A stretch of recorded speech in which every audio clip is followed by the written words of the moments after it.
Hey guys, welcome to the study easy code. इस video में हम बात करेंगे constitutional non constitutional body polity का इंपॉर्टेंट पॉइंट। ठीक है, ये रिवीजन पर्सपेक्टिव से है जिससे आप लोग इजीली रिवाइज कर सकें और ये समझ सकें कि पर्टिकुलर कौन सी बॉडी कॉन्स्टिट्यूशनल है या नॉन कॉन्स्टिट्यूशनल है। ये कंफ्यूजिंग टॉपिक है।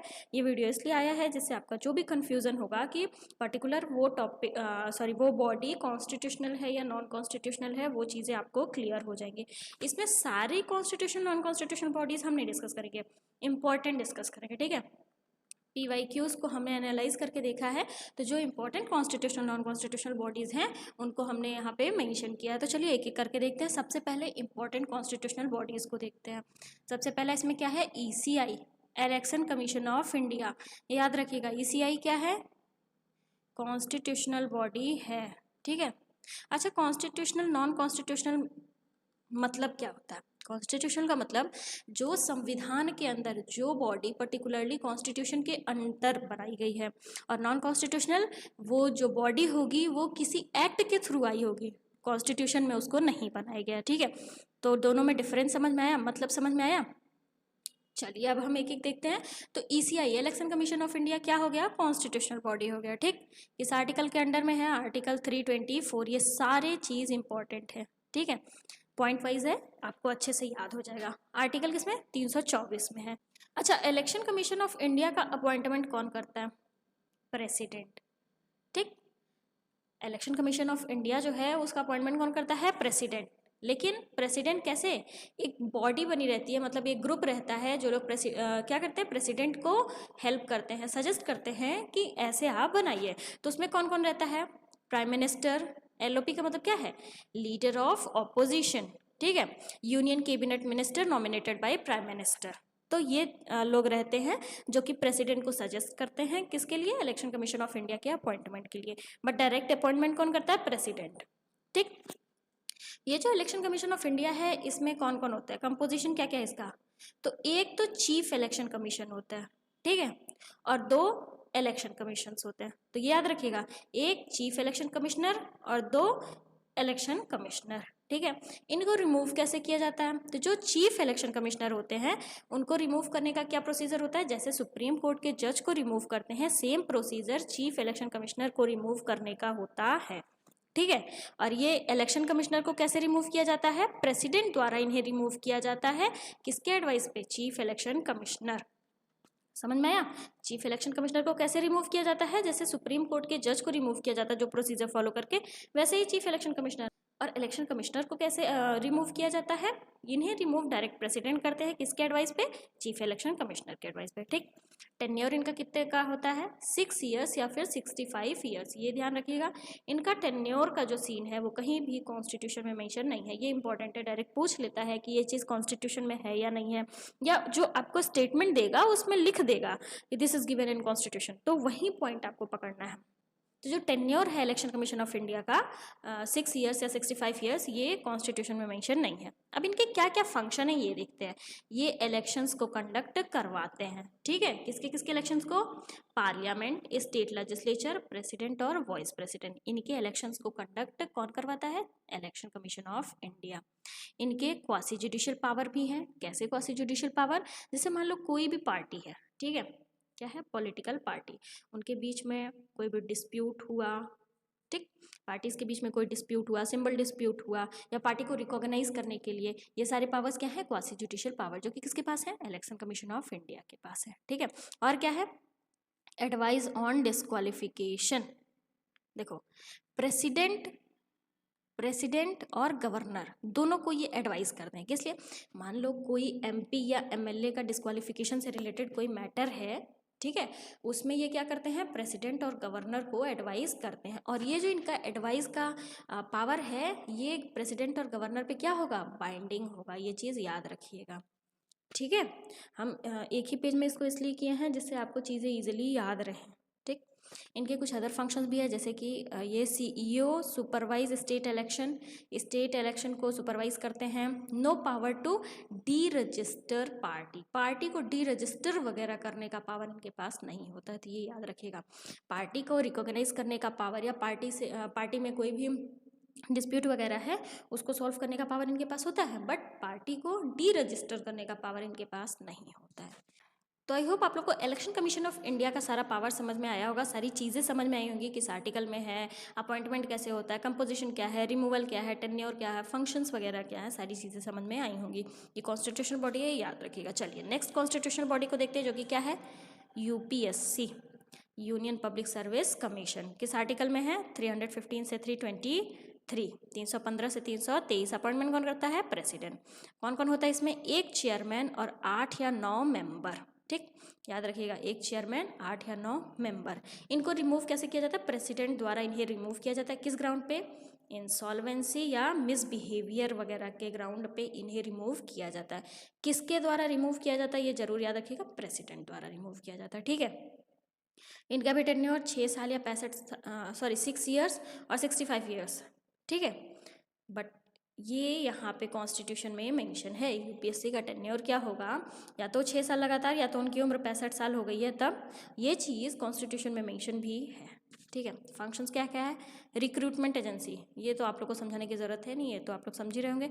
एडवाइस ऑन डिसिप्लिनरी मैटर, कोई भी डिसिप्लिनरी मैटर होता है तो उसमें यूपीएससी का एक इंपॉर्टेंट रोल होता है, वो उस पर अच्छा खासा एडवाइस वगैरह प्रोवाइड करती है। ठीक है, अदर फंक्शंस भी यहाँ पे मेंशन है, जैसे कि एडवाइस नॉट बाइंडिंग, ये जो डिसिप्लिनरी मैटर्स में एडवाइस ये देंगे, ये सारे एडवाइजेस क्या है, बाइंडिंग नहीं है।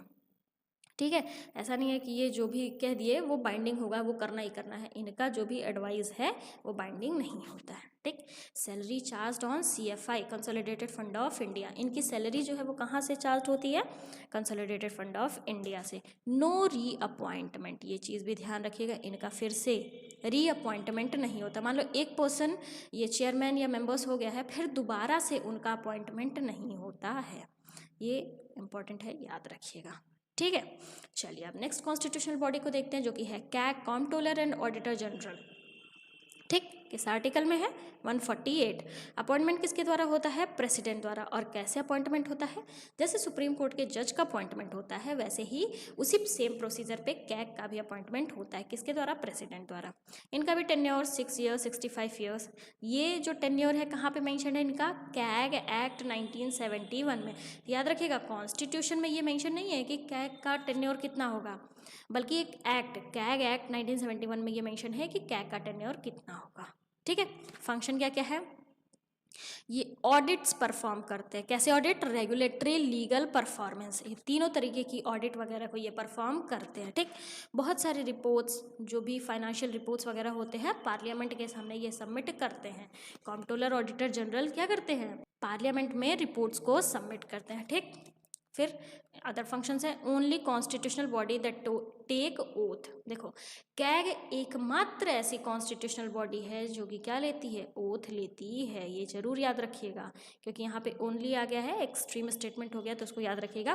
कैग एकमात्र कॉन्स्टिट्यूशनल बॉडी है जो कि ओथ लेती है। ठीक, इनका फिर से employment, no further employment, reappointment नहीं है, नो फर्दर एम्प्लॉयमेंट। पर्सन जब कैग में इंगेज होगा, ठीक है, कंट्रोलर ऑडिटर जनरल होगा, तो और एम्प्लॉयमेंट वो नहीं कर सकता है, दूसरे एम्प्लॉयमेंट में वो इंगेज नहीं हो सकता है।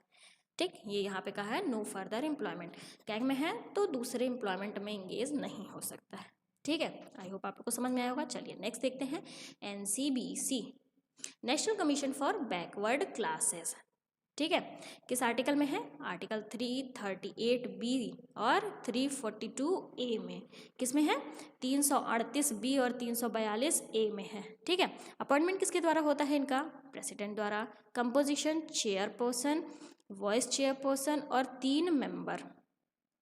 एक तो चेयरपर्सन होते हैं, एक वाइस चेयरपर्सन होते हैं और 3 मेंबर होते हैं। ठीक है, टेन्योर इनका 3 ईयर्स का होता है, इनका टेन्योर कम हो गया ना। फंक्शन क्या क्या है, protect right of SEBC, SEBC का मतलब socially and economically backward classes, socially and economically backward classes. ठीक है, तो जो सोशली इकोनॉमिकली बैकवर्ड क्लासेस होते हैं उनके राइट्स वगैरह को क्या करते हैं, ये प्रोटेक्ट करते हैं। ठीक, और प्रेसिडेंट के सामने रिपोर्ट्स को सबमिट करते हैं। ठीक है, अदर फंक्शंस है, रिकमेंडेशन नॉट बाइंडिंग, इनकी भी रिकमेंडेशन बाइंडिंग नहीं है। ऐसा नहीं है कि ये कोई भी रिकमेंडेशन दिए तो वो कंपलसरी हो गया। ठीक है, रिकमेंडेशन बाइंडिंग नहीं है। ये किस मिनिस्ट्री के अंडर आते हैं, ministry of social justice and women empowerment, ठीक है। किस मिनिस्ट्री के अंडर आते हैं? Ministry of social justice and empowerment, ठीक है। तो आई होप एनसीवीसी भी आप लोग को समझ में आया होगा। चलिए नेक्स्ट हम देखते हैं अटॉर्नी जनरल ऑफ इंडिया, किस आर्टिकल में है? 76। किसके द्वारा अपॉइंटमेंट इनकी होती है? प्रेसिडेंट द्वारा अपॉइंटमेंट होती है। क्वालिफाइड फॉर सुप्रीम कोर्ट जज। ये जो अटॉर्नी जनरल ऑफ इंडिया है, इनका क्वालिफिकेशन कैसा होना चाहिए? जितना सुप्रीम कोर्ट के जज के लिए क्वालिफिकेशन होना चाहिए, तो अगर पर्सन का उतना क्वालिफिकेशन है तब वो attorney general of India as attorney general of India appoint हो सकता है, ठीक है। टेन्योर प्रेसिडेंट के प्लेजर पे डिपेंड करता है, प्रेसिडेंट जब तक चाहे तब तक इनका टेन्योर हो सकता है। फंक्शन क्या क्या है? लीगल एडवाइजर टू गवर्नमेंट, ये गवर्नमेंट के लीगल एडवाइजर होते हैं।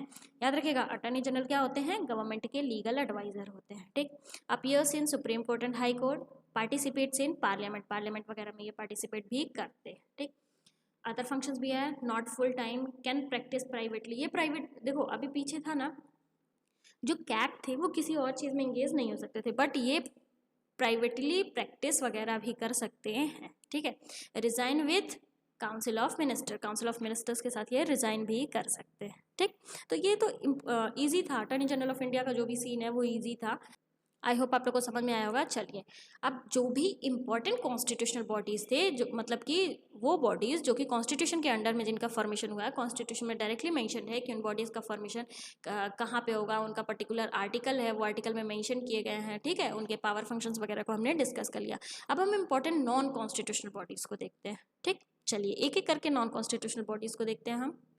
तो सबसे पहले non constitutional body NHRC, national human right commission.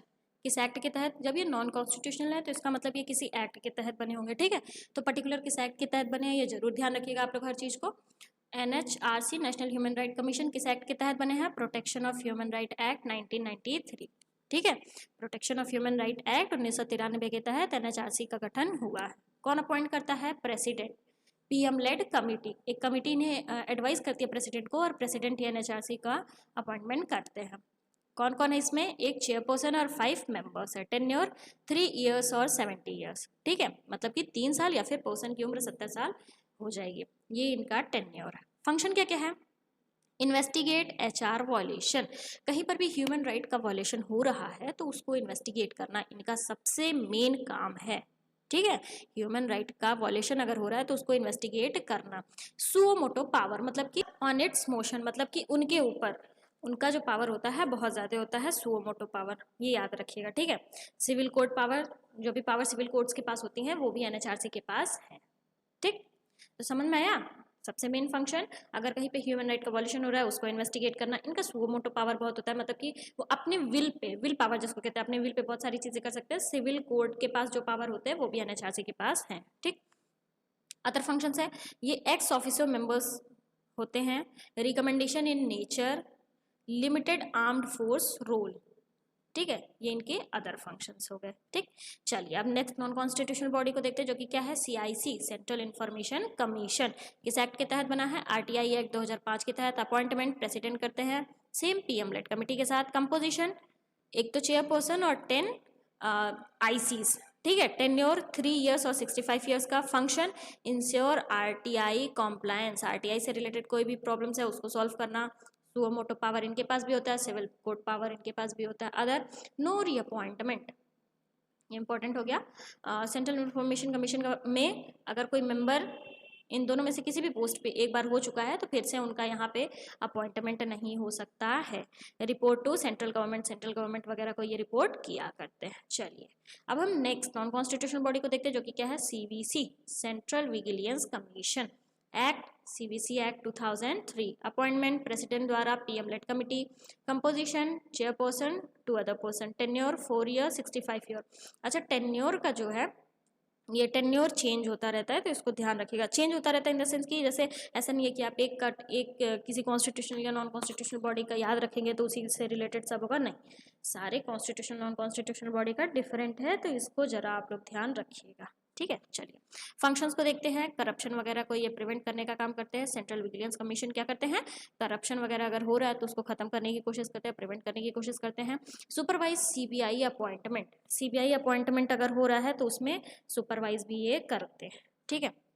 Other है जैसे एडवाइस नॉट बाइंडिंग, ये जो एडवाइस देते हैं मतलब सीबीसी का जो भी एडवाइस रहता है वो एडवाइस बाइंडिंग नहीं है, ठीक, ओरिजिनली एग्जीक्यूटिव बॉडी, ठीक है। चलिए next non constitutional body CBI, central bureau of investigation, non statutory और एक्स्ट्रा कॉन्स्टिट्यूशनल बॉडी ये हैं, ये ध्यान दीजिएगा, नॉन स्टेट्यूटरी और extra constitutional body, appointment president द्वारा, टेन्योर 2 ईयर्स का, और ये टेन्योर इनका कहाँ पे मेंशन है, सीबीसी एक्ट 2003 में मेंशन है, ठीक है। फंक्शन क्या है, इन्वेस्टिगेट मेजर क्राइम्स, अगर कहीं पे मेजर बहुत बड़ा क्राइम हो रहा है तो उसको इन्वेस्टिगेट करने का पावर किसके पास होता है, सीबीआई का, सेंट्रल ब्यूरो ऑफ इन्वेस्टिगेशन, ठीक।